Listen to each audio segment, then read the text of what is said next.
Hello everybody, welcome back to the James Lawrence Allcott channel. Now it's good to chat to you one-on-one, and that's what this podcast is going to be. It's going to be a review of 2018 and of all the videos that I've done in 2018. This year was the first year, hopefully, of a good few years of my channel, the James Lawrence Allcott channel. So if you're new to this channel, if by the end of it, it looks like we've got a decent couple of videos that we could spend a bit of time on when we're trying to avoid our family over the Christmas period and beyond, then dive into it. I'm going to go through some of the videos. I've just had a quick look there, and it's incredible. And unfortunately, this week we weren't able to do a Great Touch for a Big Lad podcast. So what I wanted to do is just have a quick chat and just look through the videos that I've gone through. I thought this might be a nice way of kind of almost giving you a one-man podcast, a chat between me and you, where you don't talk and I just do.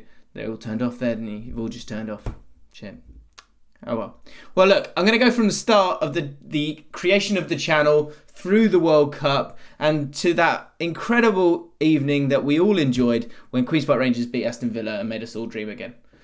So let's kick off with how the channel started. The channel started 9 months ago with a video, Arsenal Wenger, is it the right time to go? And so that video initially was it was a sort of spin-off, a reaction to a Bull Street video, which was about Arsenal Wenger, where we'd spoken to a lot of different Arsenal fans and got their point of view on what was going on there and the sort of incredible sense of apathy that had engulfed that football club over the years. But before that, when I was setting up my new channel, there's a lot of Great Touch videos that sort of had to go away. Of course, the Great Touch for a Big Lad podcast, which you can subscribe to, has been going for a nice long time, and there's been a lot of videos that were on this channel initially. But only one video remained. And I'm going to play a clip for you right now because it's a video that the world needs to see. It's got 1.6k views and it deserves so much more. And it's actually from 3 years ago. It's called Charlie Adam Does Not Like Losing. And it is brilliant. It's a 26-second clip. We noticed that Charlie Adam, after a pre-season friendly Stoke against Brentford, which they lost, he was on his way out and he was signing autographs and doing photos, but he looked miserable. So we thought we'd have a bit of fun with him. All right, mate, do I have a picture? Yeah, mate. Now, just with you smiling. Charlie, one with you smiling. Can you smile, Charlie? Just one with you smiling, Charlie. Yeah, that'll do. Thanks. You showed it. But getting back to the Arsene Wenger, is it the right time to go? I think we all knew that it was. It had got to a point where the pundits couldn't stop talking about it, and Arsenal as a football club, and it's happening more and more now, they needed to wash it away so they could start again. Is Emery a better manager? I think we're noticing that he's a more modern manager, a more detailed manager certainly, and you're seeing the improvements there in the squad and how hard they're working and how organised they are. I've been really impressed with them this season in some of the big games that they've had to play. To be fair, they have been at home, but I think the point remains that they've been very, very resolute. Look, there have been some games where they've drawn and that's been disappointing, but I actually think that's down to the squad that's there at the moment.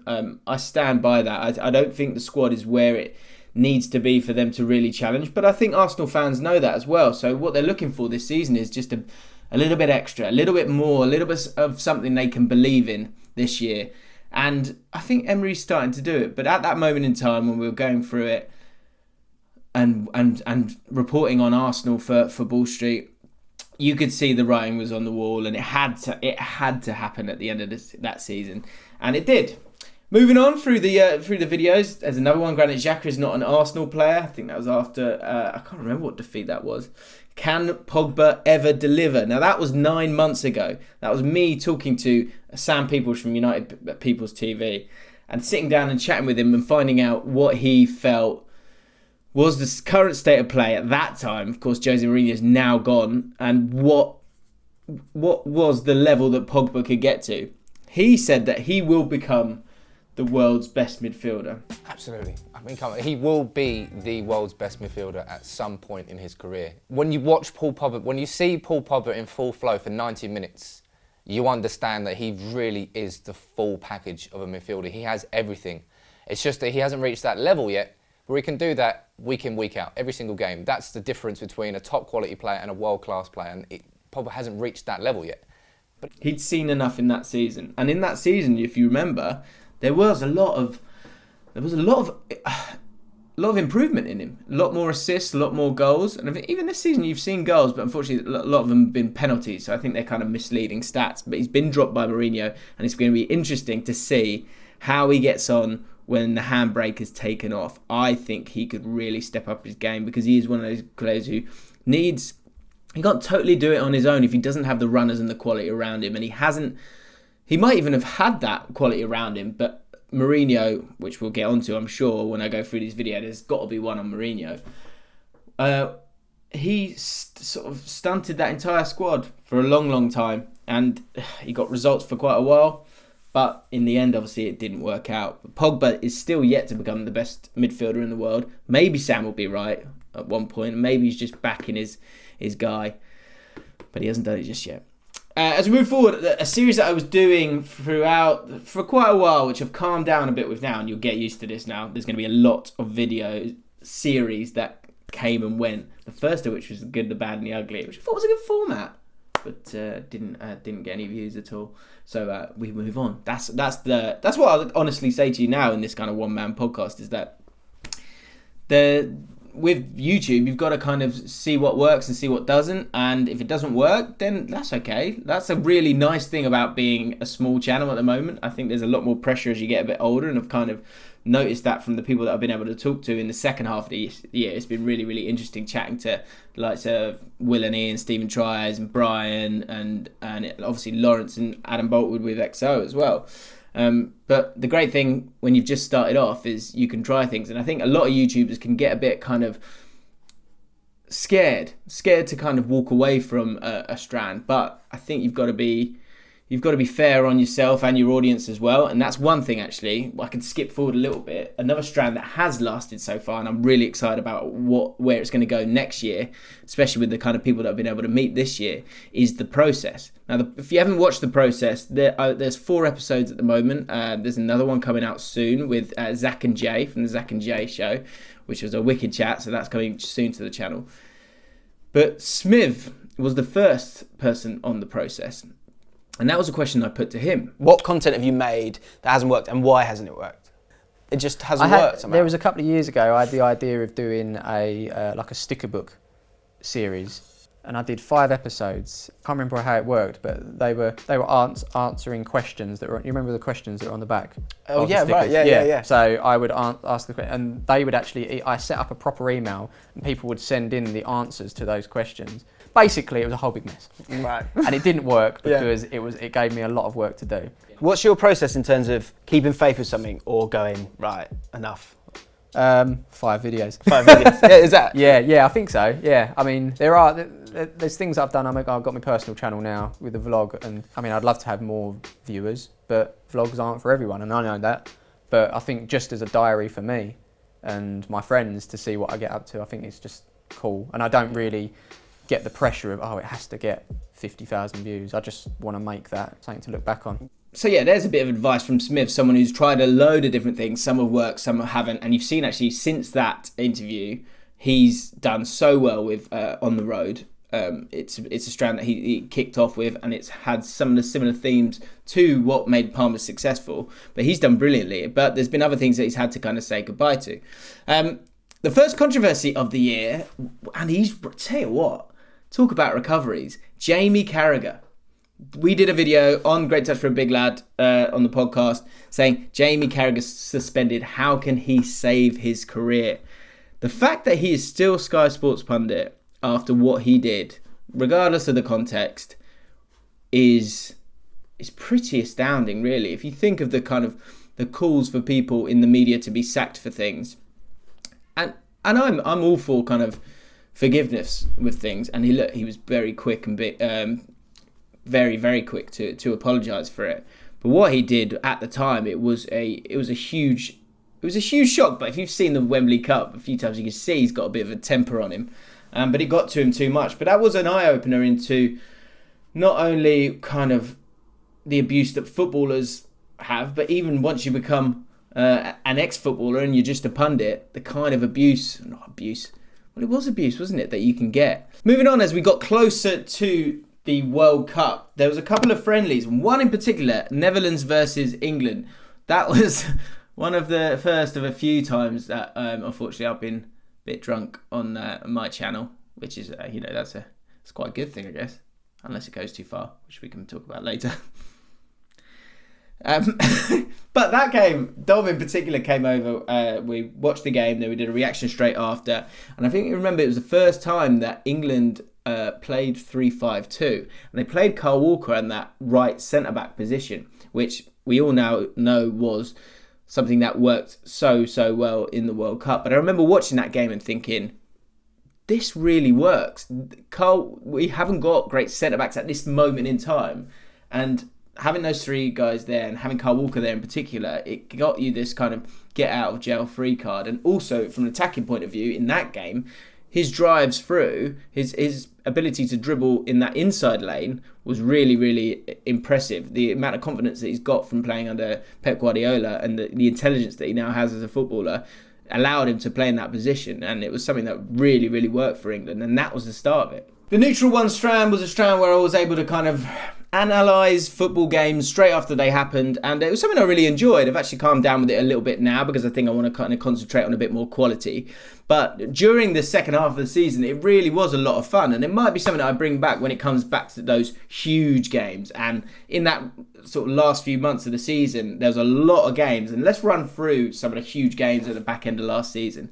So the first one I think I've got to go to, Liverpool versus Man City in that 3-0 win. What was the title here? Let's have a look.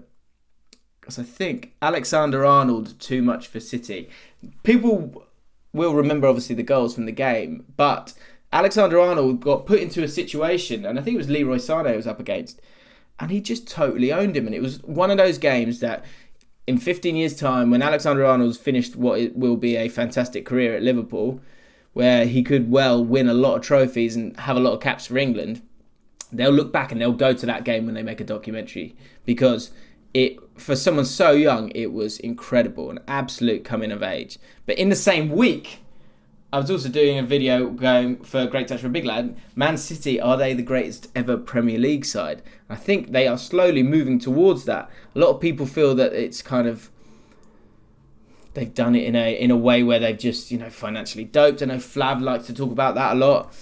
I've got to be honest, I kind of agree with it. But a lot of the principles that they've put in place with that endless pot of money are good, righteous morals. So it's kind of interesting when you see them dominate the way that they do, or they have done so far. Of course, Liverpool are top of the league whilst I'm talking to you right now. Can they keep that going?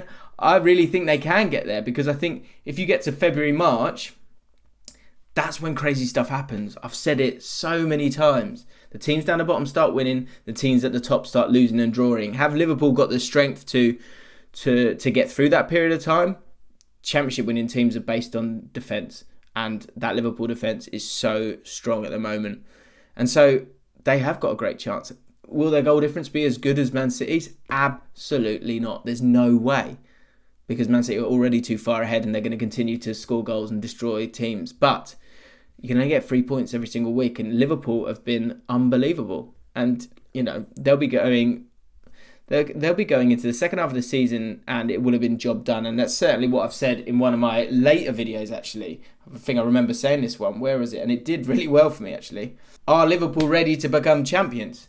The recruitment at Liverpool over the last few years has been brilliant, and it's continued. And this time they're buying players that they have no doubt that, one, they are good enough to play at Champions League level, that two, are good enough to play in the top four of this league, and the three are going to step into their team and going to move them forward. Once we got into May, then it was into the final season, and of course I reacted to all of the games. I remember I did two in one night, because you had the Championship final and then you had the Champions League final. And what a night of football it was, because the Aston Villa game I thought was cracking. Aston Villa versus Fulham. Jack Grealish, who I hadn't seen a huge amount of, was amazing in that game, but he was kind of doing it on his own a lot, and Aston Villa, they threw everything at at it, and it reminded me a lot of the QPR side that went up through the playoffs.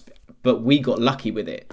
We got lucky. We got the goal and we got the win. But what reminded me of QPR was just how much money was in that squad and how important it was for them to go up. And you saw afterwards that there was that, well, and there still is at the moment. I mean, I say that, but there's that rebuilding, but they've still gone for it again. They're spending more and more money, yes, with a few more loan signings, but they're still going to be on big wages. And so I'm fascinated to see how Aston Villa get on in the second half of the season.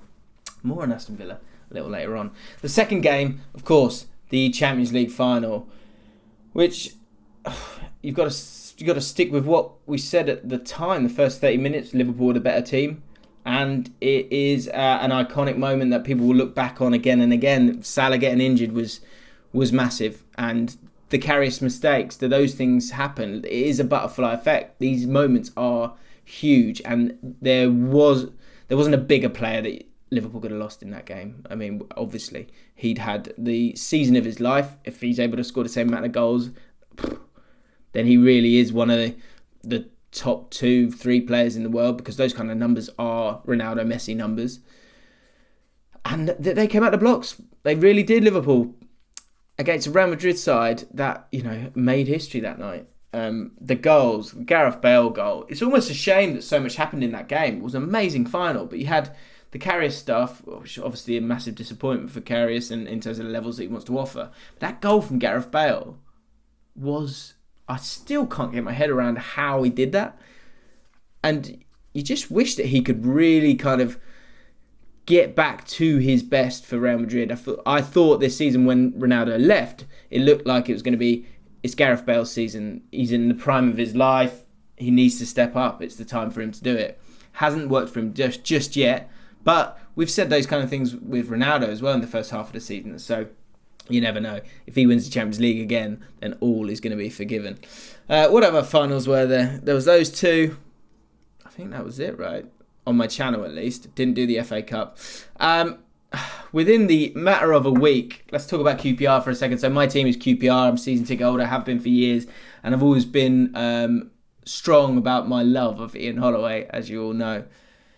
And when I reviewed the season that season, I looked at it, and what I wanted to get across was that Ian Holloway had a really tough job in his hands, and he'd done everything that was asked of him.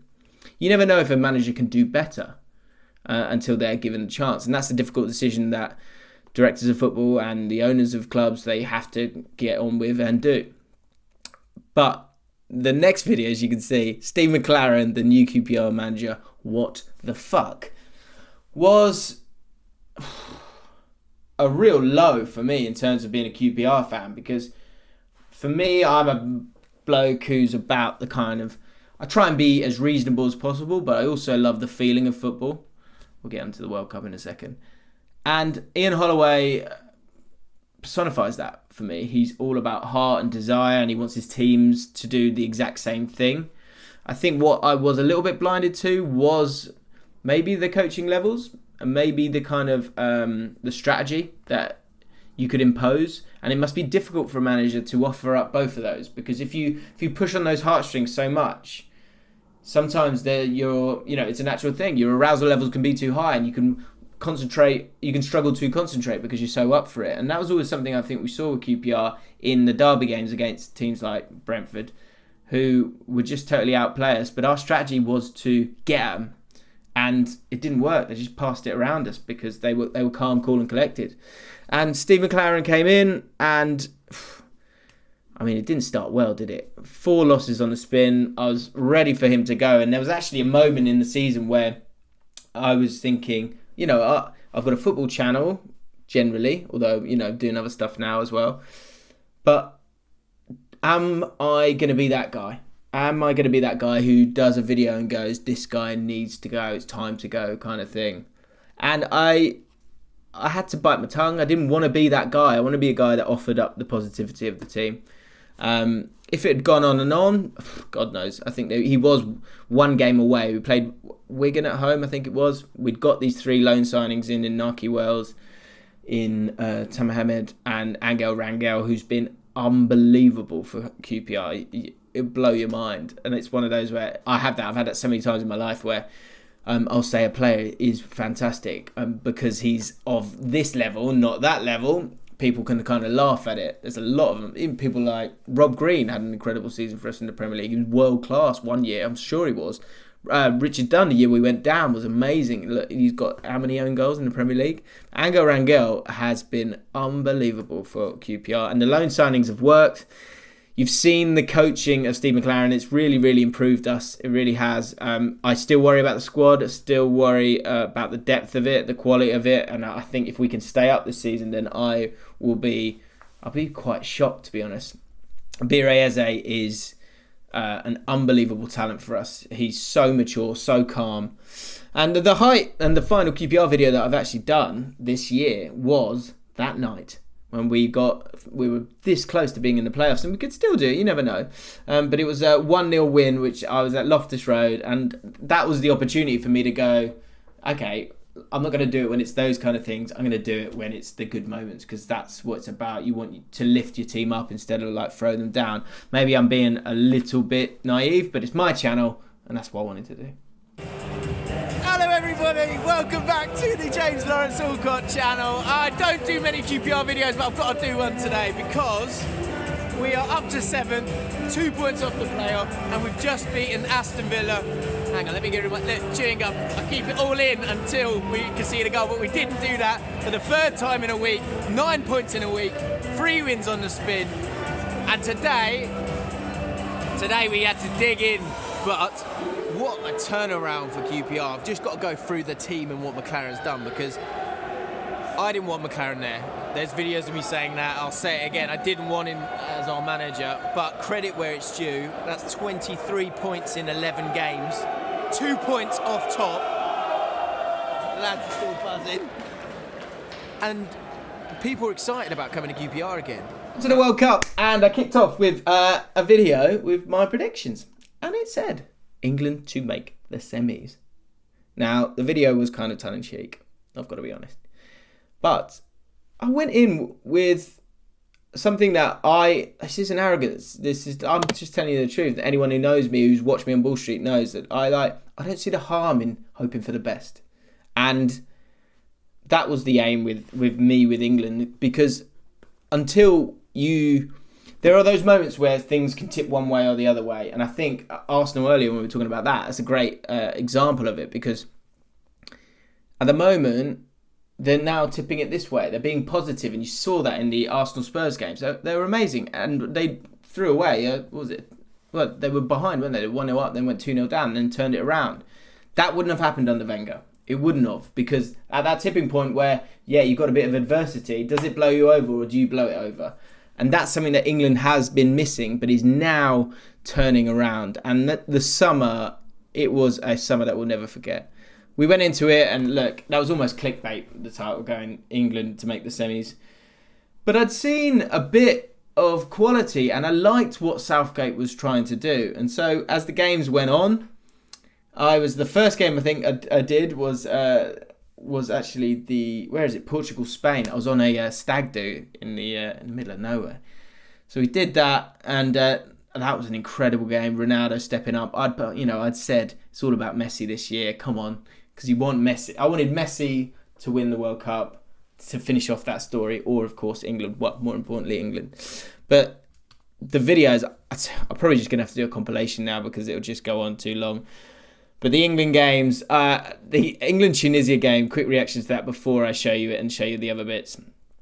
That was the funniest comment section I've ever seen, because my mate was trying to lose weight at the time because he was doing this big cycling thing. His name's called James. And so he was eating like a really healthy stir fry and eating it with chopsticks. And people just went mad about the fact that he was eating with chopsticks. But one thing I thought, I wondered if I'd regret it or not, but I'm so pleased I've got it and I can look back on it. I look like an absolute idiot, but the England games were pretty amazing. So here's a little compilation of me going nuts. Red taking out the Henderson there. He's still on Henderson at the head of the queue. Come on now, step up. Get up! Yeah, with the ball across. Get! Yes! Yes! Kiss him! Yes! Get him! game is just, it's such a moment, because the press will be able to spin it the way they want to, which will be, look, we played 2 rubbish teams, beat them, then didn't even turn up against Belgium, didn't really put out a team, and then played against the first decent side we played against and we were rubbish, and everything goes back to normal. But if we can beat Colombia, then if you think this whole football's coming home, I mean, and it has been, it's a lovely joke, but everyone's just been saying it as a slight joke, not really believing. But I think if we can beat Colombia... No! Save from Hernan Crespo in San Etienne 20 years ago, knowing the keeper.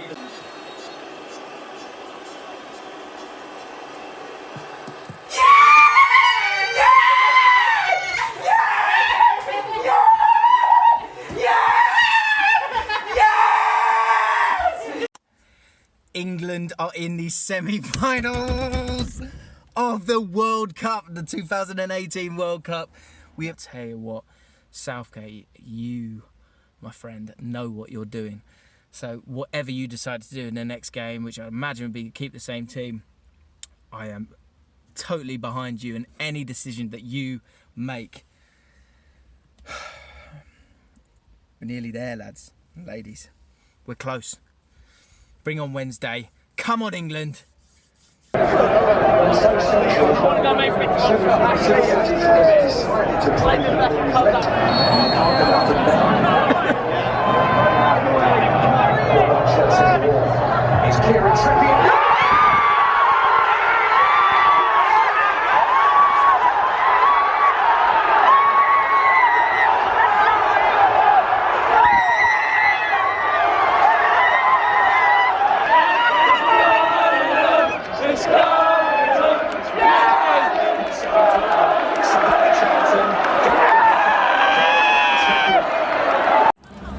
Everybody, welcome back to the James Lawrence Allcott channel. I'm heartbroken. I am totally devastated. Last one there, obviously you saw me pretty drunk. That's one of the... So Brian and Lars and all the lads take the piss out of me for this one, because I actually cut a bit out because I got a bit drunk and just went for it. And someone was like doing that behind me whilst I was doing the video, and you got it like as a selfie. So I turned around, and then because I'd had a few drinks, I kind of kicked off at him a little bit, and then this girl just kept following me. I've said to everyone, I'm not showing the clip, and I'm not going to show it to you now. But yeah, I kind of embarrassed myself there a little bit, but I was upset. Let's move on. So you then get into the new season, and one video that's hit 20k, but if you look at the like ratio, 77%. People weren't happy with it. And this video was called Shaqiri, is he a bargain? Oh, why Shaqiri won't cut it at Liverpool. And it still gets comments. I got a call the C word the other day in a comment. Or maybe it wasn't me, but what we were trying to do is, me and my mate Craig, who's a Stoke City season ticket holder, we were looking to try and break down Shaqiri and if he was going to make it or not, because we knew he had talent, but did he have the sort of the work rate and the temperament to step into that Liverpool side? And you've seen how well Jurgen Klopp has managed him, that he's absolutely flying for them. So in these videos, you'll see ones that go right and see some that go wrong. To be honest, in the video, we actually were kind of going, look, we don't know, but what we do know is that he's not done it at big clubs before. And has he got the work rate to play the way that Liverpool want to play? But look, it's worked, and it's working really well. And again, you can see it, can't you? You can see the season review, and they'll talk about some of the transfers, but that's another masterstroke of a signing. Now, one thing I really should address, and all I can do is apologise, is the fantasy football league that I set up. Over 1,000 people stepped into that fantasy football league, and for every single one of you, the JLAOG league, I want to say I gave you everything, but I didn't. It happened again. I don't know what to say, but yeah, I'm sorry about that. I tried. I honestly really tried to keep it going for a bit. And you liked it to start with. But I did some videos. I picked my fantasy football team. I honestly haven't played it for 2 months. I'm sorry. I honestly don't know what else I can say there.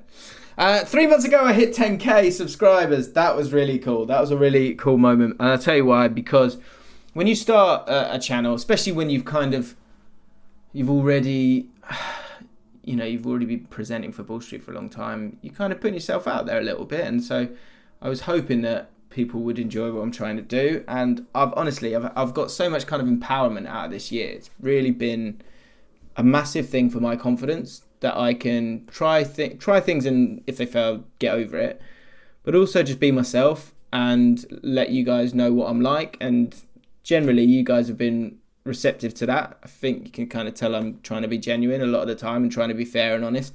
And so to hit 10k and to hit it pretty quickly is really, really, it's amazing. So for all of you guys who have watched this far, you probably watched this far because you've subscribed a long time ago and you enjoy the videos. So every single one of you guys, you've made this a really special year for me, because I've started something that I'm now getting really excited about, and I feel like it's got a lot of potential, and that's down to it starting to get subscribers and people caring about what I'm trying to do, me trying to make stuff that can have some kind of impact on people. So thank you for that.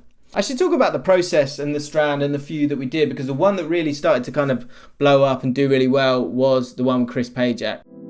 So it was an incredibly difficult time in my life. I didn't realise it was a homophobic slur for a start. That's a fucking hard question. Red men TV aren't selling their souls. Back yourself, no one else is going to. Now I knew this would do really well because I know what kind of guy Chris Pajak is and how it's mad. Like me and him, we always have just really good conversations, and we sort of cut through the bullshit. And I do with a lot of different people, but he's been through a hell of a lot in this whole YouTube thing, and it is a thing, just to be clear. And I knew he would just be intelligent, articulate, heartfelt, and that's exactly what I want from the process. This year, at the start of the year, and over the last few years, I've realised we're all figuring it out constantly.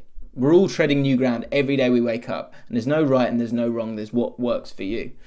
And that's why I love that word process, because process is, and my missus pointed this one out to me, it's the past tense. Hang on. Yeah, it's the past tense. So it's something you've gone through before, but it's also something you're going through right now. And that encompasses everything I want to get out of those conversations that I've been having. And every single one, like touch wood, it's really, really lucky. They've all spoken to me really, really honestly about what's gone right, what's gone wrong in their lives. And the one with Chris was really, really special.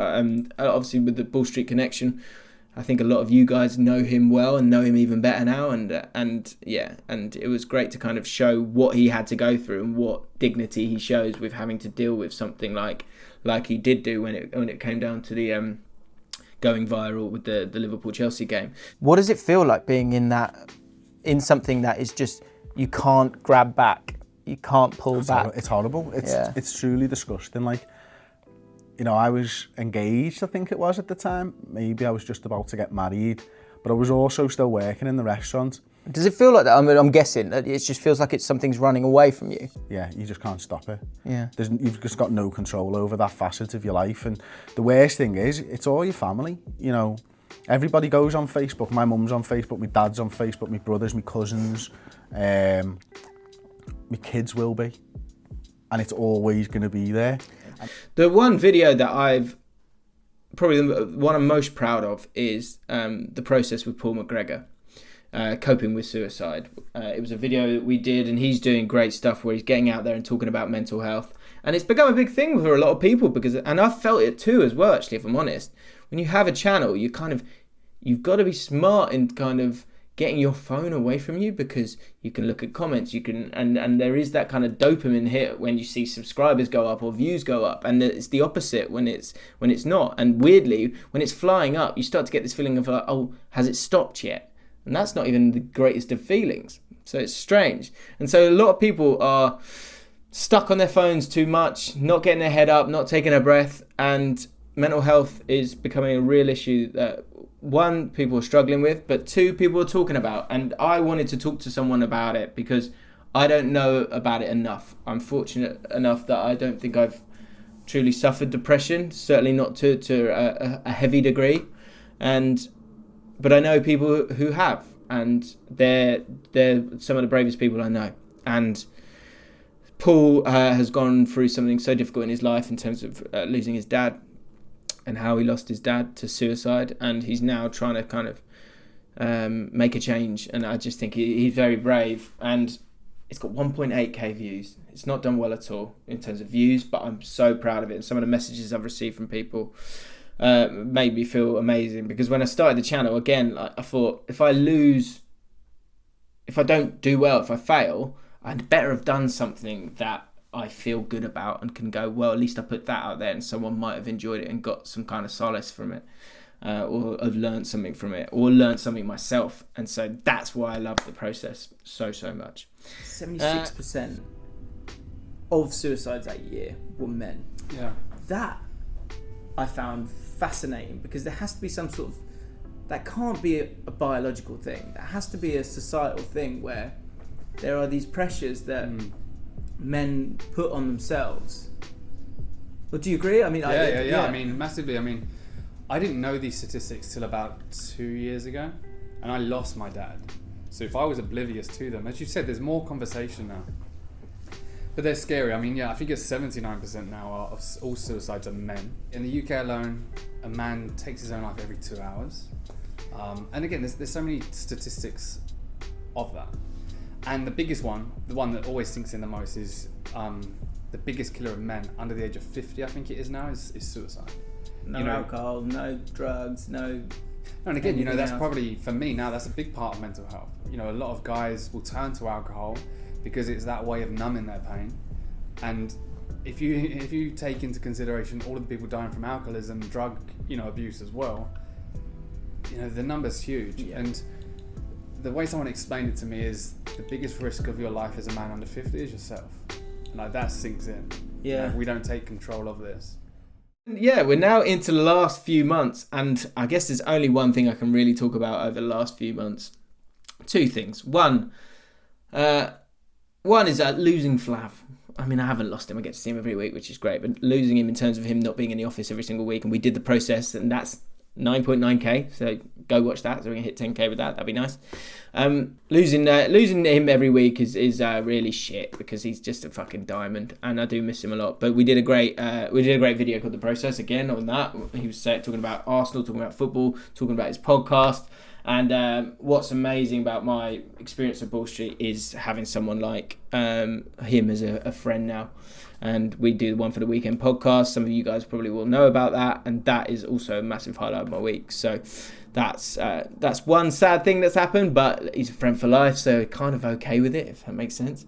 And then the last thing's got to be the Wembley Cup, where I think a lot of you guys have probably maybe found out about me this year from either the kickoff or the Wembley Cup.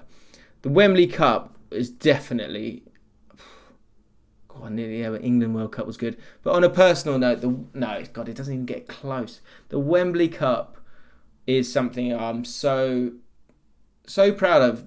Not because of the day itself, because it's not really about that. Well, it is about that. It's about going out there, captaining the side, being given the opportunity, liking the people that I was doing it with as well. That made it all the more special, and the effort that we all put in, and we nearly got something from the game. And just walking on that pitch was just, for a guy who's just been crazy about football his whole life, it's still crazy. I need to watch that video back.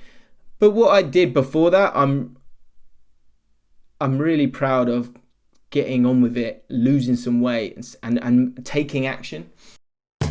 This is me 5 weeks ago. Yeah. I'd lost my way, I'd never been so unfit, and I was slowly morphing into a blob. Not only that, in a month and a half I was playing at Wembley, it didn't look good.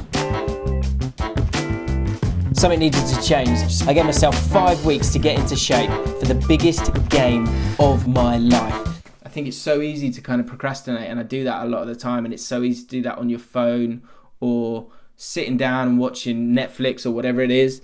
But this year, with that, it really got me motivated to do something, and I'm still doing the intermittent fasting. I need to do more exercise, but it's Christmas.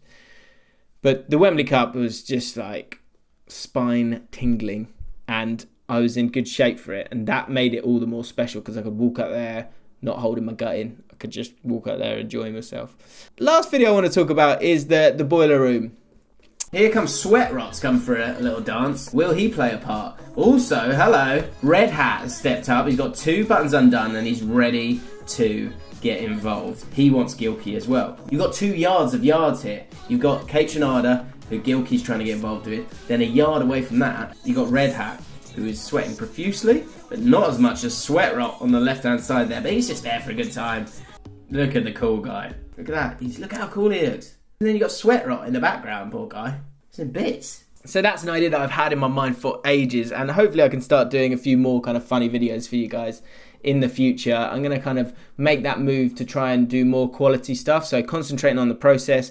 Can I do a really good football podcast with the guys, and can I make you guys laugh? That's what I want to kind of do with the channel this year. And that boiler room took a lot of effort, but it was really enjoyable. And again, the views are okay, but I think the love that you guys have had for it is giving me, again, like I was saying earlier, that empowerment to want to kind of go for it and make more of those. So I think that's all the videos up till now. There you go. So there you go. I just wanted to do a quick, it's not a quick podcast. Stop saying quick podcast, you dick. I wanted to do a bit of a podcast, a bit of a review of 2018. Maybe I should do some predictions. Let me know. Let me know in the comments below if you'd like me to do some predictions for 2019. But I just wanted to have just a one-on-one chat with you guys and just to give you a bit of insight into the year I've had, which has been amazing. The World Cup's been crazy. Starting this new channel's been really hard work at times, but not really. I've just really enjoyed it, and I've really loved all of you guys getting involved, and so thank you for that. I hope you have an amazing Christmas, a great new year. Take a breath, put your phone away, talk to your loved ones, and keep an eye out. Actually, then go back to your phone and check out the Zach and Jay show, the interview with those 2 guys, because that's a really good one. That's coming out soon on the channel. If you want to catch up with me and Brian and the guys, then head over to the kickoff, because I'll be doing that over the Christmas months, and I'll see you in 2019, where hopefully we can do more. If there's anything that you'd like me to do on the channel or anything you want to say, then let me know in the comments below. If you're new to this channel and you've enjoyed this video, then hit the subscribe button. I'd very much appreciate it. And thank you. Merry Christmas. Goodbye.